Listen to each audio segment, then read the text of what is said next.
Injuries, they happen, unfortunately. So let's talk about them. All 30 NBA teams, including an update on Kyrie Irving and the Dallas Mavericks, and the change in the starting lineups for the Phoenix Suns. Yeah, the Phoenix Suns. Michael Bolton, what do you think? Thanks, Josh. It's Michael Bolton here, and it's time for another episode of the Locked On Fantasy Basketball Podcast. Let's get to it. Let's get to it, indeed. You are Locked On Fantasy, your daily NBA fantasy podcast. Part of the Locked On Podcast Network, your team every day. Hello and welcome to the Locked On Fantasy Basketball Podcast, brought to you by Basketball Monster. My name is Josh Lloyd, and I'll never be popular. I'm also the lead fantasy analyst at basketballmonster.com, and you can find me on Blue Sky, joshloyd.bsky.social, on Twitter at redrock_bball, on TikTok at redrock_bball, and on Instagram at Locked On Fantasy Basketball. The NFL playoffs are here. We've got game-winning drives and big upsets, so make the NFL playoffs even better. With FanDuel, new customers can bet $5 and get $200 in bonus bets guaranteed, win or lose. Go to FanDuel.com to get started. Also, check out LockedOnDaily.com, and you can get all of the best NBA newsletter information in your inbox for your favorite team 5 days a week. LockedOnDaily.com. Live trade deadline show. We're coming up under a month away from that. February the 6th, Thursday, 1 p.m. Eastern, going live 2 hours before. Hopefully we catch all of the good stuff that happens. Also, maybe nothing good happens. We don't know. We'll find out. Usually we get something happening about 2-3 days before the deadline. Shout out to the Kevin Durant deal a couple of years ago. But we'll be covering all of that as it goes down. Speaking of going down, players are continually going down, but I know that you've got the time now to celebrate today, which is Harlem Globetrotters Day. What's your favorite Harlem Globetrotters moment? You a big Washington Generals guy? Have you ever seen the Globetrotters in person? I have. I remember when I was like 10 years old maybe. Saw them come out here. Don't remember it. I just remember going to it. But there you go. Harlem Globetrotters Day is today. There you go. Don't know why they get a special day, but I guess they are cultural icons. Got something else that I'm going to ask later on in the show. If I remember. I hope I do. We'll get to it later on. It's absolutely nothing to do with fantasy basketball, but I know that I've got a broad range of intellects that watch this show and listen with differing fields of expertise, and I know there's going to be one person at least that has interest or information or a passion in what I'm going to talk about. So that might be you. You might be you. Might be you. Hopefully for you. Hopefully for me, actually. Injuries, we're going to start at the top of the alphabet. We're going to go to the Atlanta Hawks. And like I always say, injuries are an ever-evolving scenario in the NBA. Just keeps happening. There's always something that's going down or some sort of update that's happening. So I'm recording this at about 3:30 p.m. Eastern on Monday in the US.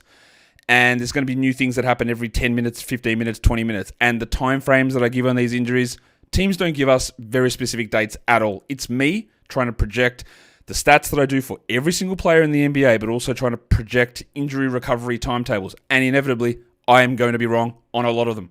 But these are best guesses, and that's why I'll put a date up on the screen, but when I talk, I'll give rough estimates or rough ideas. And it is a really tough thing to figure out because, I'm not intimately familiar with these men's bodies enough to know when they are going to be back. So, Atlanta, Jalen Johnson with a shoulder injury. He has had this shoulder injury off and on all season. He missed Wednesday's game. He played Friday's game. He sat out Saturday's game. It was a back-to-back. I would expect that we get multiple missed games from Johnson throughout the course of the season. I think he'll be fine for Tuesday. I don't know. They've got a back-to-back coming up next week in week 13, so we're good there. I think it's just going to be an ongoing thing that doesn't require multiple games in a row. Bogdan Bogdanovic rested the last game. That was just back-to-back stuff, so I think he's okay. Well, Larry Nance has the hand fracture. We're looking at a mid to late February, probably post-All-Star return from Nance, and it's just not going to be useful unless there are injuries to other players. Boston, nobody's hurt. Yes, they'll be resting Horford, they'll be resting Porzingis, they'll be resting other players. Jaylen Brown missed 2 games with a shoulder problem. Tatum's dealing with knee issues. These things are going to be there all season long. But at the moment, currently there is nobody. They played, every single player was available in the last game for Boston, and they all played. So there you go. That is some good news for now. The next team, the injury list is a little bit longer. It is the Brooklyn Nets. We had a lot of players on this list.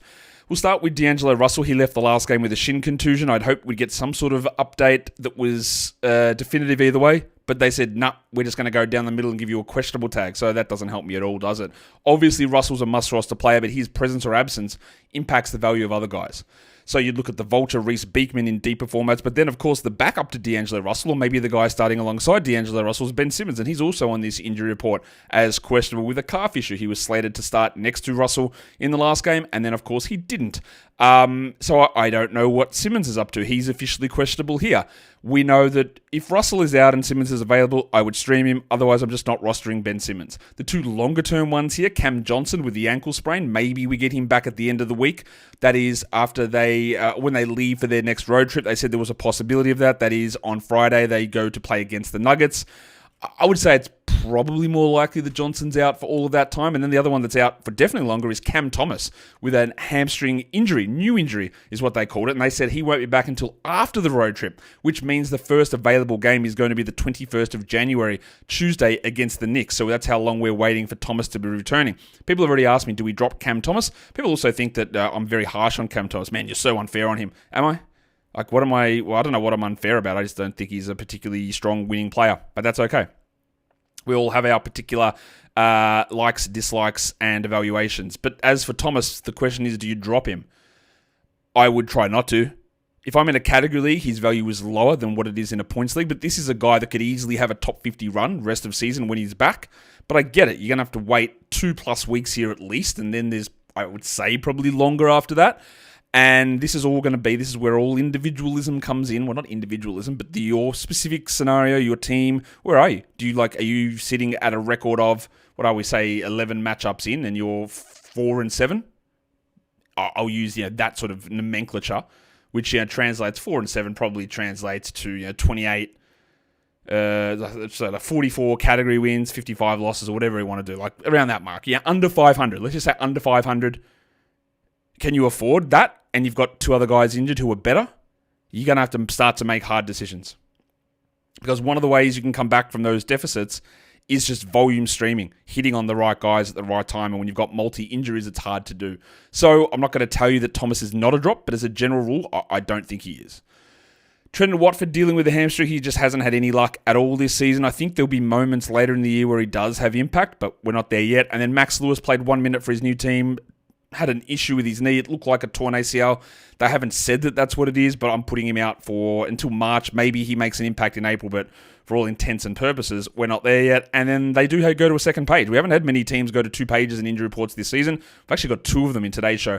And Bojan Bogdanovic with the foot injury, who hasn't seen him this season. I honestly don't know that he's going to play at all. That is my default position on Bojan so far, is that he doesn't play for this team. But I don't know. I'll put him there as the 16th of January, but I'm just going to push it out. There's been no real information about where he sits, and I just don't think he's going to play.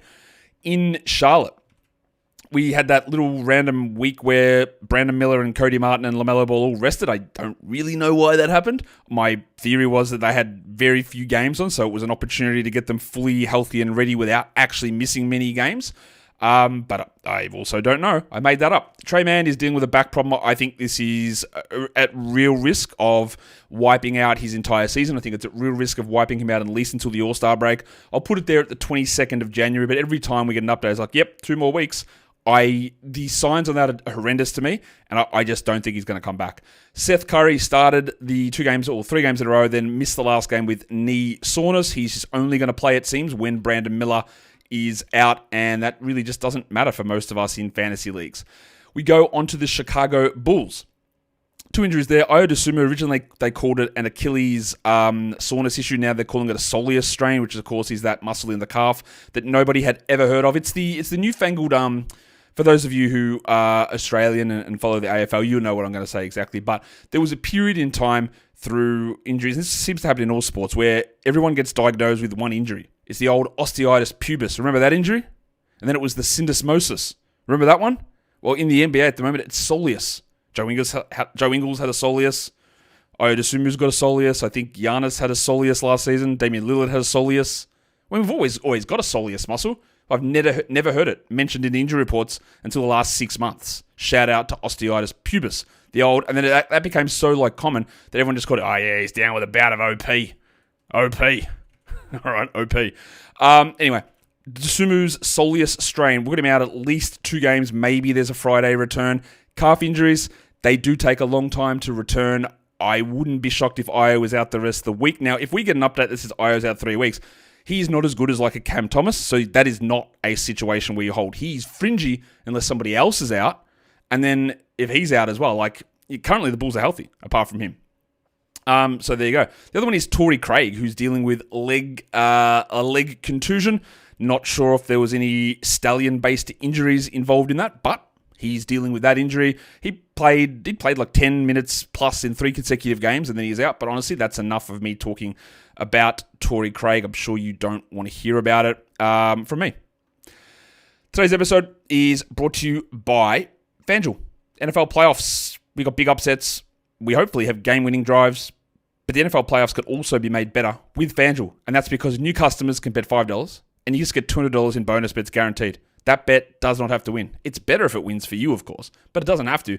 FanDuel will just slap the 200 big bonus bets, bang, right into your account once you place that first $5 bet. The FanDuel app gives you everything that you need for live bets, same game parlays, and so much more. So, do you want to check out who's going to win wildcard games? Do you want to have a look at game totals for those? Do you want to check the weather report and see if there's going to be a game where they just can't pass because there's too much snow? That seems to happen every year in the NFL, doesn't it? So go to FanDuel.com today, join up, and get started with $200 in bonus bets as I choke on my own words. That's FanDuel.com. Make this playoff season unforgettable with FanDuel, an official sportsbook partner of the NFL. And don't forget to gamble responsibly. Okay, the next team we look at is, again, pretty clean. And I know that everyone loves to bitch and moan and complain, and injuries are ruining everything, and it's all terrible. We're actually all right. Like, I know that it started out horrible, and there were tons of injuries to begin the season. We are in, and I think we've been there for about 3 to 4 weeks. It's relatively lean. There's not that many players on injury reports at the moment. There are the occasional and a couple of really big ones, but it's actually pretty lean at the moment, which is great news.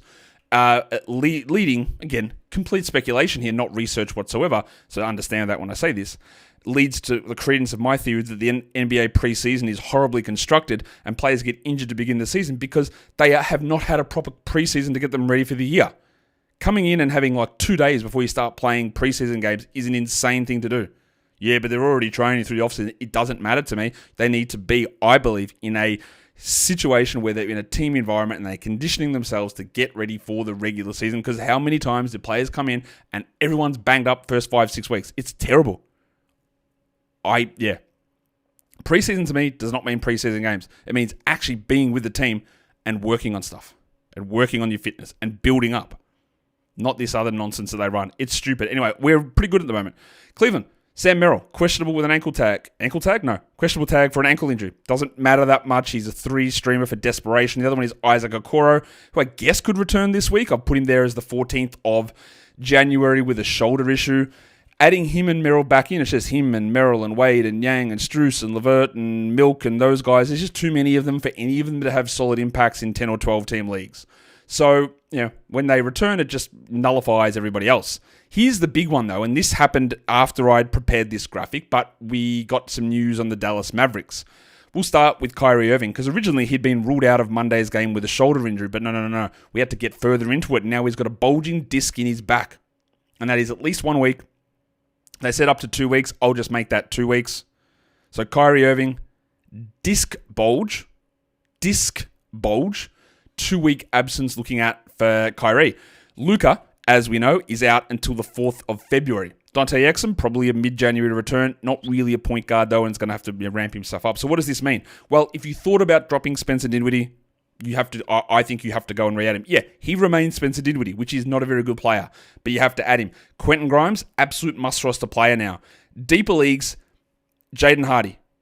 Jaden Hardy is not going to be a 12-team league guy, I don't think. But if he gets 20 minutes a night, which I believe he will, there is enough there for your deeper double, onyx, diamond, titanium, platinum leagues, but also just leagues that are deeper to consider Jaden Hardy. The other one who will get a boost in usage is obviously PJ Washington and Klay Thompson. They will get more shot attempts, which solidifies them in standard leagues. And then Najee Marshall moves on to the fringes of being a 12-team league guy. He's probably more of a 14-team league guy, Najee, but he doesn't play the same role. He doesn't play the same position as Kyrie and Luka, obviously.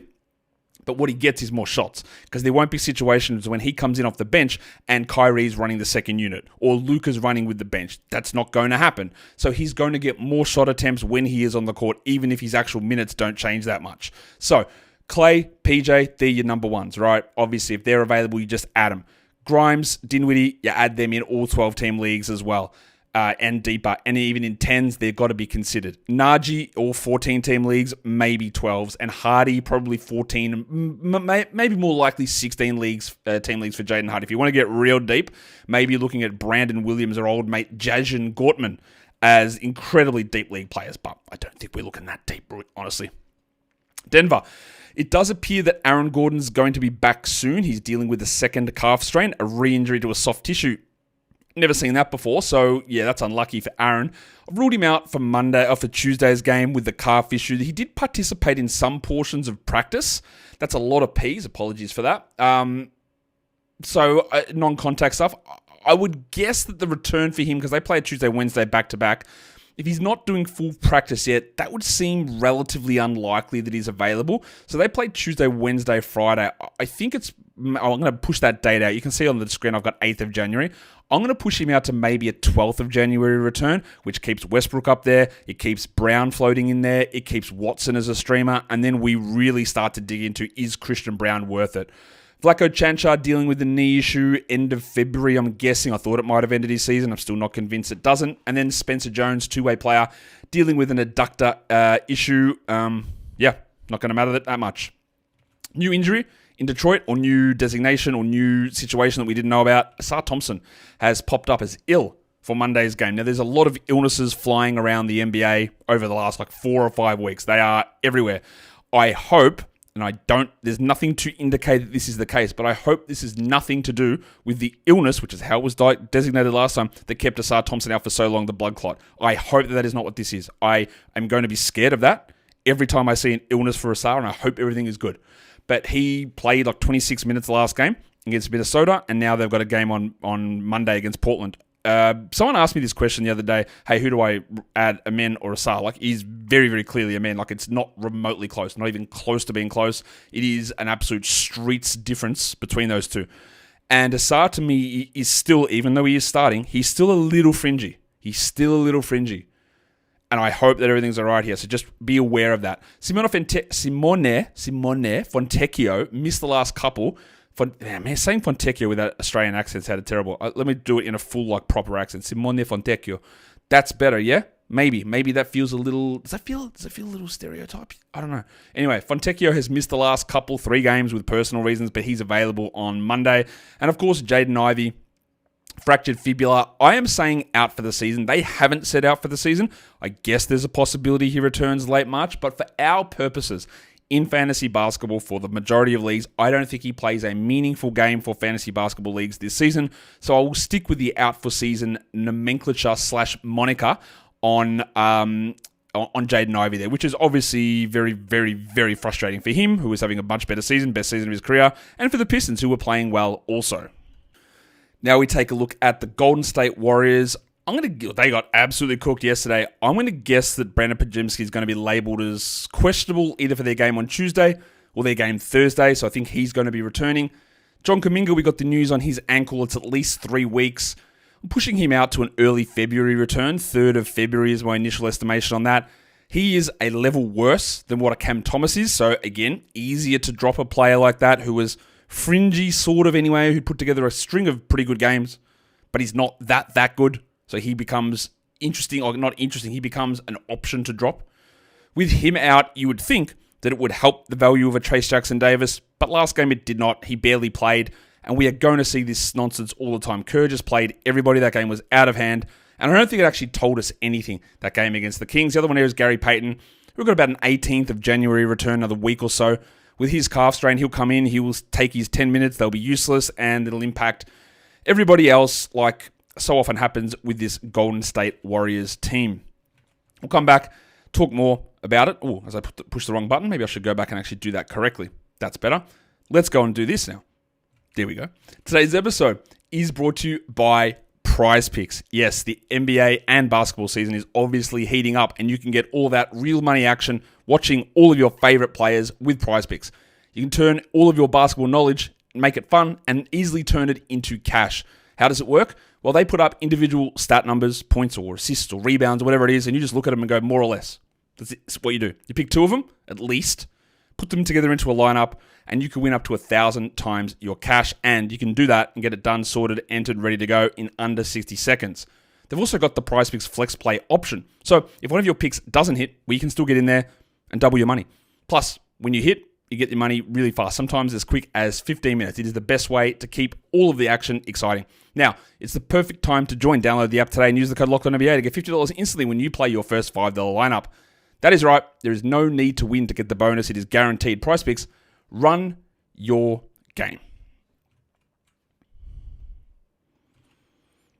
All right, let's go through the next bunch of teams. Went slow on a lot of those ones, but that's okay. Now, the question I wanted to ask you guys is, I'm debating. I'm probably going to do it, but I want to buy myself a proper watch. I've been having an Apple Watch for a while, but I want to get a proper watch. So if anyone into watches, tell me what you're thinking. Tell me what sort of, I want to save up. I want to get myself a nice watch. It's my birthday coming up. But I want to get people's thoughts on watches. So I've been looking at Omega, IWC, Grand Seiko, Rolex. Just give me your thoughts on watches.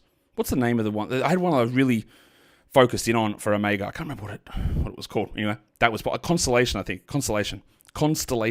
Anyway, if you are a watch guy, shout out to producer Michael. If you know who that is, also shout out to you. Tell me what you think about watches. There you go. There's your little question. Houston, Tari Eason. Ime Udoka said, nah, it's not. The imaging doesn't look the same as last year. He's still just getting a lot of pain. I'm so sorry. I'm just not going to believe you. This is just too long. He's been labelled again as doubtful for leg injury management. Again. I'll just rule him out for all of this week at least. There's no way you go from questionable to doubtful to doubtful to doubtful, and then you're going to play in the next 3 days. I don't think we can, as I die. I don't think we're going to hold him. I don't think it's pointless, because every game that he is out, and we're waiting for him to return, takes longer for him to ramp back up to get good minutes. Now the opportunity's there, but it's just not going to happen anytime soon, I don't think. So I do think that we move on there. I've got Jabari Smith Jr. with a fractured hand out until about the 20th of February. Obviously, he is a drop. That is a very, very long-term thing. And the obvious add there is a Men Thompson. Cam Whitmore is not going to do it. Jayshawn Tate is not going to do it. Jeff Green is not going to do it. Dylan Brooks will get his opportunities, a little bit more to do. But it's a men. Deeper leagues, you look at Aaron Holiday, he gets some extra run as well there. Yes, and I know they don't play the same position, but he still gets extra run. The next team, it's the Indiana Pacers. The only injury sitting on this team at the moment is Aaron Nesmith. We haven't seen this man in 64 years. I'm looking there maybe 8th of January, but I don't know. His return is going to impact Mathurin. It's going to have maybe an impact on McConnell, maybe on Nembhard, maybe on Jarris Walker. Hello. But I don't think that he's going to be a 12-team league guy, Nesmith. We can fly through the LA Clippers because, amazingly, there's nobody injured on this team. Kawhi is back, and they will have injuries pop up, absolutely, and Kawhi's going to sit games, but he's back. The Lakers not so lucky. They've got 5 guys sitting there at the moment. Gabe Vincent dealing with an abdominal issue. He has missed 4 consecutive games. They're listing him questionable for every one of these games. Why they wouldn't just rule him out for a week plus when we knew it was going to be a week plus injury is incredibly frustrating. Their next game is on Tuesday. I would say I've got him questionable there. I don't feel good about that. Cam Reddish left the last game with a back problem. He has had some back issues in his career. I would say he's also probably unlikely to play. We've got 2 players that haven't played at all this season. Christian Wood with the knee injury that he aggravated. I've got him maybe back on the weekend, but also we haven't really had a positive update there. Jared Vanderbilt is out for another couple of weeks with a foot, who hasn't played all season. He hurt it back in March. Again, one of the lying legends they were in terms of, maybe he's actually returning for the playoffs. Oh yeah, I guess they meant 2025 playoffs. We don't care about these guys really for fantasy at all. And the other one is Jalen Hood-Schifino, who the Lakers don't care about either. He's had a hamstring that's kept him out for multiple weeks. They don't care enough about Hood-Schifino where they tell us nothing. There's no update on him whatsoever. The reporters don't even ask. He's just listed out, hamstring, out, hamstring, out, hamstring. Like, anyone going to ask a question? It's been like 4 weeks. No? No one going to give an update on him? They just cut him. What are you doing with him? You don't care about him. You think he's terrible. You don't give any updates on him. You've declined his third-year rookie option. Just cut him. Why is he even there? Memphis. Big injury list here. Desmond Bane popped up sort of out of nowhere with a doubtful tag for an ankle issue for Monday's game. All right. Ja Morant and Santi Aldama. We're talking about those guys being out for a few weeks here. Maybe they're able to... I said Santi there on the 11th. I think it's actually probably going to be more likely the 15th. For Aldama, Marcus Smart with a finger on the 15th. But they're just, again, the updates are very nebulous with them. It's like week to week. All right, what does that mean? I wouldn't be expecting any of these players, Aldama, Morant, or Smart, to be playing this week. And we know that means that Pippen is the guy that we look to. We look to Jake LaRavia as well. Brandon Clark gets a little bit of a boost. And Luke Kennard's been playing well, but he's also on the injury report. He sat the last game with what they're calling hamstring tightness. Of course they are. Hamstring soreness. So I guess he could play. Now, it was a back-to-back. I would think there is a shot that Kennard plays on Monday, and given who is likely going to be out, you would stream him in for that. Vince Williams, we're looking at maybe a February return. And then I amazingly get these questions multiple times. People go, man, do we go and add G.G. Jackson? Absolutely not. G.G. Jackson needs so many players out, so many things to go his way, and even then he's an empty performer, and I still don't know when he's coming back. February is what we're guessing, but there's absolutely no reason to be rostering G.G. Jackson. And then two-way legend Yuki Karamura is dealing with a AC joint, the same as Ja Morant, except he is listed probable. Our short king might get some minutes here if Kennard is not able to go. Karamura has barely played this season. He played 11 minutes in a loss against the Thunder, and even with players out, he's not really getting much run at all. For the Miami Heat, Jimmy Butler is dealing with a bruised wallet. He is suspended for 6 more games at least. We feel pretty good that he's just not going to play for the Heat. I don't think that's going to be the case, that he will ever play for them again. There was just a report came out that the Bucks and the Grizzlies are teams still having discussions around Jimmy Butler. I believe the Grizzlies are like the betting favorite to land Jimmy Butler, which would be really, really interesting. I don't really know how that would all work. Obviously, he would just start in that spot that Marcus Smart has started in, and he would not have... Jimmy Butler's usage, I think, would go down with Morant, with Bane, and with Jaren all there. Not to say that Butler's not better than those guys. I'm not making that judgment here, but having those guys around you versus having Hayward Highsmith or Duncan Robinson there, well, your usage and ball handling opportunities and for other players would drop as well. Milwaukee is the one I don't really know how the hell that possibly happens. Would it involve Chris Middleton? Maybe. Don't know. Josh Richardson's dealing with heel pain. He just has not played, and he might be, unfortunately, Joshy, he might be actually washed.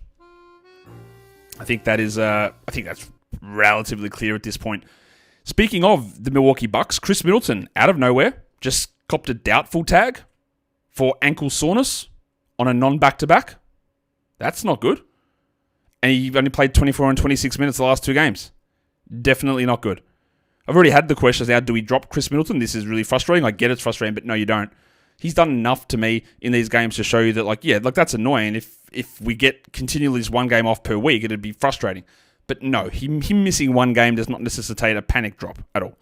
Giannis is probable with his knee issue, which is going to flare up all through the season, I'm guessing, while Andre Jackson dealing with an illness. Now, I know that someone is going to be in the chat right now saying Middleton's only doubtful because they're holding him out to trade for Jimmy Butler. And as I will tell people, again, that is just not a thing that happens. It's just not a thing that happens. It doesn't happen. It doesn't happen. Doesn't happen. Minnesota is the next team for us to look at. Their injury list has been clean all season. That's why they are incredibly disappointing, because they haven't even had players out, apart from the good one that they traded away. Josh Minot had been starting to play really well, getting 10 minutes a night. I still believe that he could be a pretty interesting player long term. He's dealing with an illness. We'll put him as questionable. Rob Dillingham dealing with the ankle problem. He's out for at least a week or so, not in the rotation though. And Luka Garza dealing with an ankle issue as well, and put him as questionable too. Let's go to the New Orleans Pelicans, where we've got sort of conflicting stuff on Ken Murphy III. Trey, they originally called day today, but Willie Green said in the interview that the ankle injury is definitely a concern. Okay. A day-to-day injury doesn't sound like a concern, so I don't know what to do with that. You can say day-to-day out of one side of your mouth, and you can say a concern out of the other. Those two sides don't make sense, but it is the Pelicans, of course, so who knows what to make of that. And if he is out, that means more for CJ, more for DeJounte, more for Herb, more for Misi, and then it's just going to be a Jeremiah Robinson or Jamal Cain, BJ Boston sort of scenario. And I wouldn't feel good about rostering any of those guys. Maybe it's Boston, but I think that would get eliminated immediately if Ingram and Zion returned. As for Ingram and Zion, I don't know. Zion allegedly is doing practice work, so I've got in there as a 10th of January return, but I've got no idea. Ingram, I've got a bit later than that, maybe a week or so later, 14th of January with an ankle issue. Then Carlo Makovic is dealing with a back problem, and he's been absolutely dreadful, and now he's injured with a back issue that I think is going to keep him out for quite a bit of time. And we just don't know when those guys are returning, unfortunately. For the New York Knicks, a few injuries to talk about here. Jalen Brunson's back on the injury report with the calf issue. It doesn't appear to be something that's going to keep him out. Not to say it's not serious, but yeah, it's a calf tightness issue where he was labelled questionable, missed, and then played 2 games in a row, and now is probable again. I worry that there is going to be a real ping of it, but at this point we're okay. Karl Anthony Towns, it looks like he's going to be available on Monday. He left that last game early. He seems ready to go. Hopefully it's all right. If he's out, it's obviously a Chua we look at. Juice McBride, they're calling it hamstring soreness. He has missed 3 consecutive games, which, yeah, real soreness. So, again, soreness is a lie. It is a strain. He is questionable for Monday, which, again, would be probably too early. Yeah, no, definitely too early. It's like a week from a hamstring strain. Incredibly early. They're incredibly dumb, all these franchises. We'll see if he's available to play, but we're not rostering him anyway. The Mitchie Robinson, we're looking at beginning of February, and even when he comes back, they're going to be judicious with the minutes, and he's not good enough to make an impact unless he's playing big minutes. For the Oklahoma City Thunder, we don't have any updates on Alex Caruso. He has hurt this hip multiple times. He has now missed 7 consecutive games. Their next game is 7 consecutive games this time, after he came back from missing about 7 or 8 the first time. Their next game is Wednesday. I'll just label Caruso as doubtful for that game on Wednesday, but there's just no information on it whatsoever. Chet Holmgren, we're looking at a February return from his hip injury. Maybe he's still dealing with... he might have just gotten off the crutches. He might start flying with the team now. That's a month away. That seems like... I know that was the original sort of time frame, and we are getting close to that area where they said they would give us an update on it. It seems pretty close, and I don't think that that's going to be accurate. But we'll find out. We're getting to the stage where I'm getting questions about, hey, do I go and pick up Chet or do I trade for him now? And again, these are all individual circumstance things. I would say you've got a month at least before Chet comes back, and it's probably post-All-Star, maybe March. Can you deal with that? What are you giving up in return? How good is the player? Because you might not have Chet literally until fantasy playoffs. That is possible. He might come back earlier, but there is a risk of that. And if that means that you risk losing and not making the playoffs, then it's not worth doing. Yes, Chet will be great, but he will sit back-to-backs. He will play limited minutes for a period of time, I'm guessing. And that might be your first playoff matchup. I don't know. It's a tough one. I wouldn't be going out of my way to acquire Chet Holmgren. AJ Mitchell dealing with a toe issue. He missed the last game. I said last time, I think on this injury show, well, no, it was a show. I said, look, remember, he's a two-way guy. Just watch with the games. He's only got 16 more games available. And then someone correctly pointed me out, said, Josh, they'll just convert him. And you're right, that they will. Because they've got Brandon Carlson sitting on this roster who's like a non-guaranteed 15th man on the roster. They'll just cut him. They'll convert AJ Mitchell to a full-time contract. I'm almost certain of that. And then he'll play out the rest of the season as that a 10th, 11th man of the rotation, getting 15 to 16 minutes a night. But these couple of absence games here for Mitchell will help to preserve that time. But as I said, he's got 16 active days left on his two-way contract. And Adam Flagler, another two-way guy, has a hand fracture. We're looking about another week or 2 weeks there. That doesn't really matter very much at all. For the Orlando Magic, I would have hoped we got a little bit more information on a Paolo Banchero return. I feel like he's been reconditioning for 3 weeks now. They play Monday. He's out for that one. But then they play again on Thursday. They got a Thursday-Friday back-to-back, the Magic. And I think there's a decent chance that Banchero is available for one of those games. Jalen Suggs is also out on Monday with his back spasm issue. Again, Thursday might be the return for him. Franz Wagner, we're looking at the end of the month, maybe, but there's been absolutely no update on that whatsoever. Or Gary Harris re-pinged his hamstring. Oh my God, it did happen. It's the second time ever in NBA history a soft tissue injury re-pinged itself. Just the third one for this show, by the way. 117th. That's not how you read a date, Josh. That is the 17th of January that I've got there for Harris. They said there's no timetable for him to return.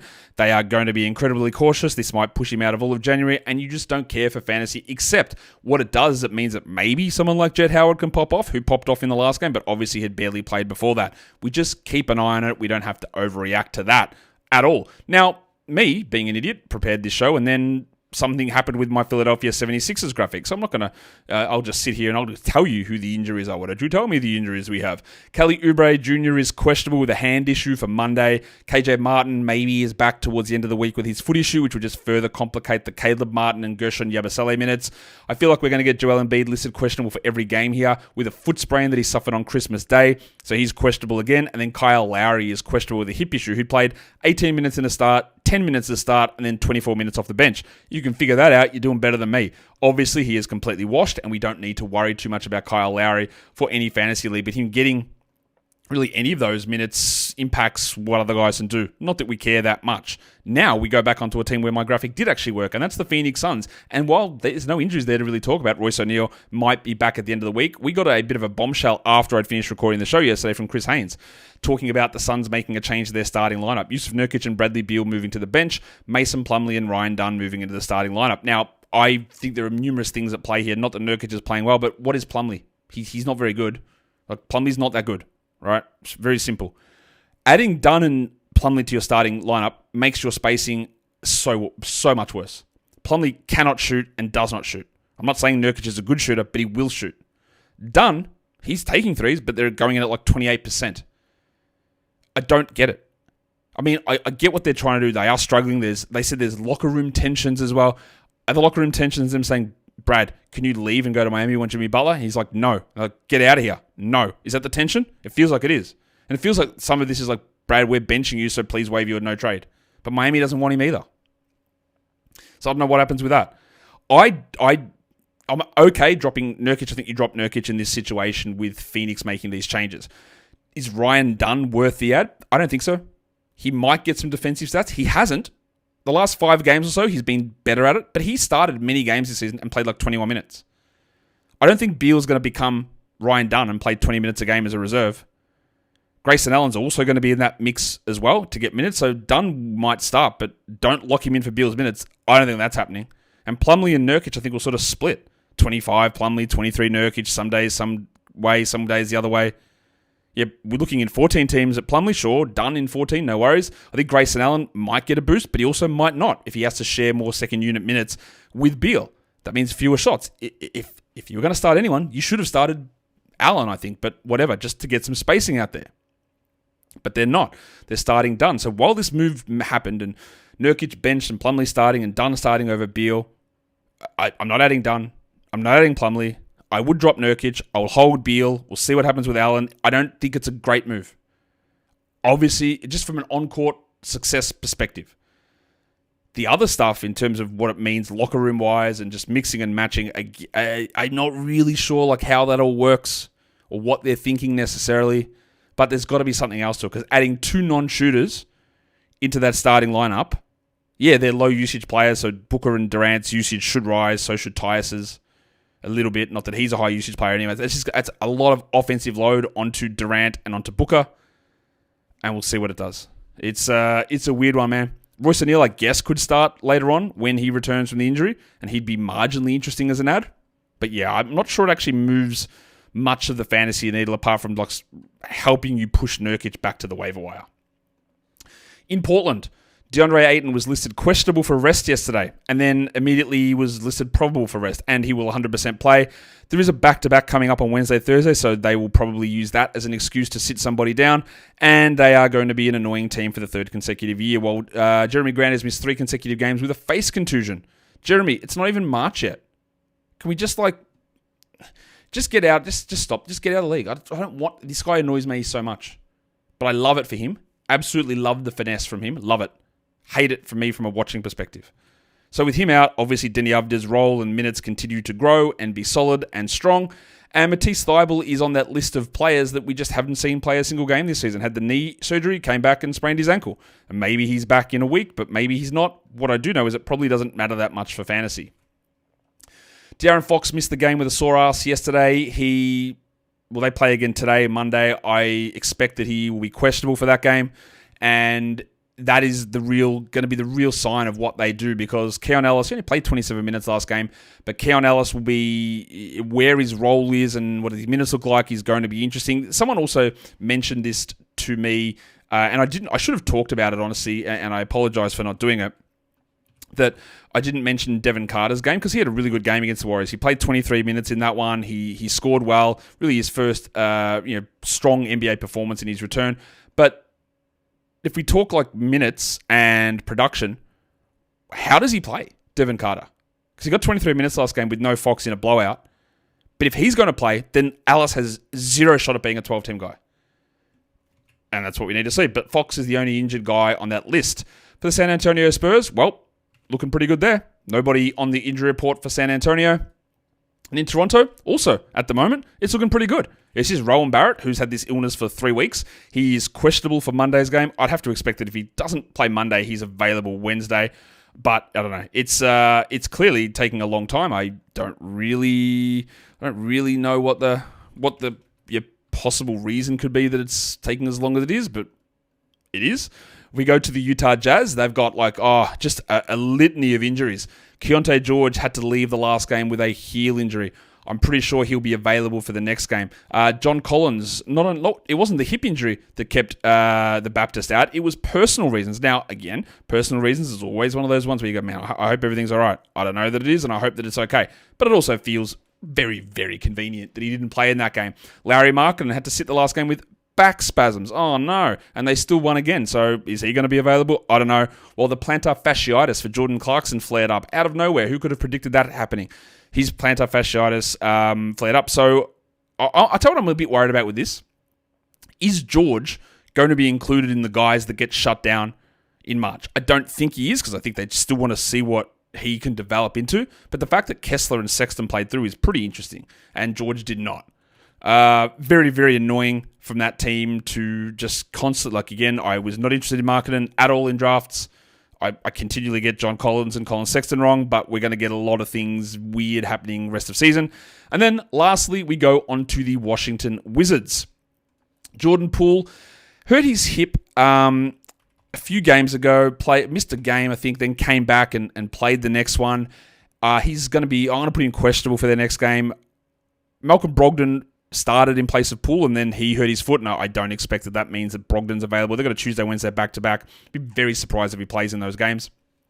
The one that's going to be interesting here is Bilal Coulibaly, who left the game on Wednesday, New Year's Day, with a sore tummy and hasn't played since. Now, that must be a really significant hepatitis A situation that we're dealing with, because why is pants shitting requiring him to be out this long? I hope he's all right. Did he lose a ton of weight? He probably did. But maybe he's available. I don't know. But obviously, Poole, Bilal, and Brogdon all being out means that George and Kispert and Champagny and Kuzma can take 50 shots. All those guys get more of availability opportunities, and then deeper leagues, you look at Jared Butler. But if they're all playing, then those Georges and Kisperts and Champagnys and Butlers have no relevance whatsoever. And this is, again, a team that is going to be frustrating for us right down the stretch. Bagley is dealing with this knee issue, which I think would keep him out for the season, but I also don't know. And that is 30 teams in the NBA, including just a few detours, including a discussion on the Phoenix Suns and their starting lineup change. Again, we will get way more information on that once we actually see that lineup play and once we see what they decide to do in terms of the minutes distribution with Dunn and with Allen and with Plumlee and with Beal and with Nurkic. Still going to be weird. The Kyrie one is a big one there in Dallas. There's so many different things happening, and obviously the Jimmy Butler situation hangs over everybody's head. What you can do, though, on this video is thumb, of course, but what's more important for you to do, for me, yeah, that's important and doing all that stuff, but again, it's just take care of yourself. I take care of myself as best as I can, and I'm always trying to improve on that, and you should be trying to get better with stuff as well. But that's not to say that it's not good, because there's always something good. Find the good thing. It's a simple thing to do every day. You either wake up and go, I'm going to do this, or sit back at the end of the day and go, happy I got that done. That feels good. It's not easy to give yourself praise like that. And I'm not saying to, double fist it. Just say, hey, all right, It wasn't all bad. That's a start. Guys, we are done here. Thank you so much for listening, everyone. See ya.